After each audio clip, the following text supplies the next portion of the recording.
मैं संतोष हूँ। मेरी शादी मनोज के साथ हुई। हमारी शादी को 20 साल हो गए हैं। हमारी प्रेम कहानी बहुत मुश्किल दौर से गुजरी है, पर आज हम दोनों एक दूसरे के साथ बहुत खुश हैं। हमारी कहानी कुछ इस तरह है। मेरी मनोज से पहली मुलाकात अपनी दीदी के देवर की शादी में हुई। यहीं से हम दोनों में दोस्ती हो गई। मनोज मेरे जीजा जी के दोस्त होने के कारण हमारे घर भी आने लगे और हम दोनों कब करीब आ गए पता ही नहीं चला। न जाने कब यह दोस्ती प्यार में बदल गई। इसका एहसास तब हुआ जब मेरे पापा ने मेरे रिश्ते की बात मुझसे पूछी।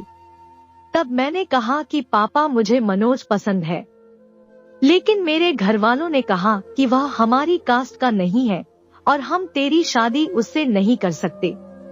इस पर मैंने कहा कि जब वह इतने दिनों से हमारे घर आते थे तब तो आप उन्हें अपने बेटे जैसा प्यार देते थे। अब जब मैं उन्हें चाहने लगी तो बीच में कास्ट कहां से आ गई।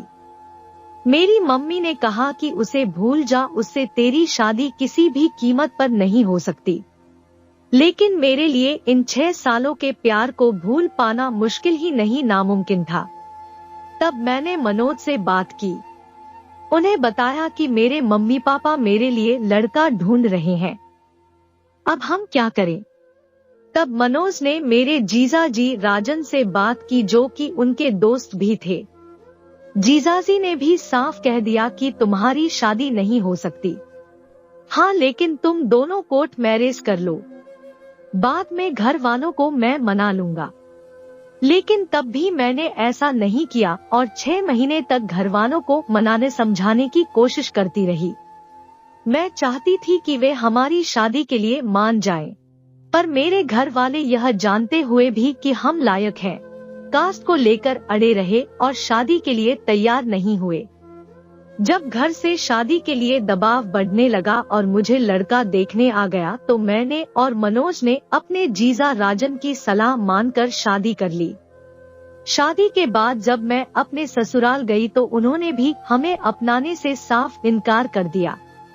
तब मनोज के एक दोस्त ने अपने घर में हमें जगह दी, लेकिन किसी और के घर में ज्यादा दिन तक रहना मुनासिब नहीं था। तब हम दोनों ने नौकरी ढूंढनी शुरू की।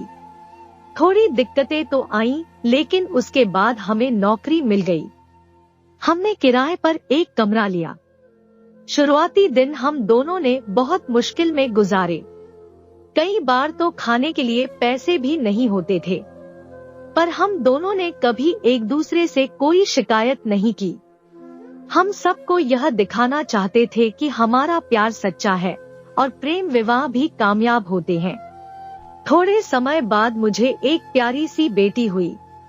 इसके बाद मेरे ससुराल वाले हमें घर वापस ले आए।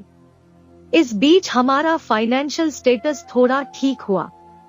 3 साल बाद मेरी दूसरी बेटी भी हो गई, लेकिन मेरे घर वालों ने मुझे आज तक नहीं अपनाया। मेरी शादी के 3 साल बाद मेरे पापा का निधन हो गया। मेरे घर वालों को लगता है कि मैं उनकी मौत के लिए जिम्मेदार हूँ। आज 20 साल की शादी के बाद मैं अपनी 2 परियों जैसी बेटियों और पति के साथ बहुत खुश हूँ, पर मुझे आज भी अपने परिवार वालों का इंतजार है। मैं चाहती हूँ कि कम से कम अब तो मम्मी मुझे माफ करके अपने सीने से लगा ले और ढेर सारा प्यार करें।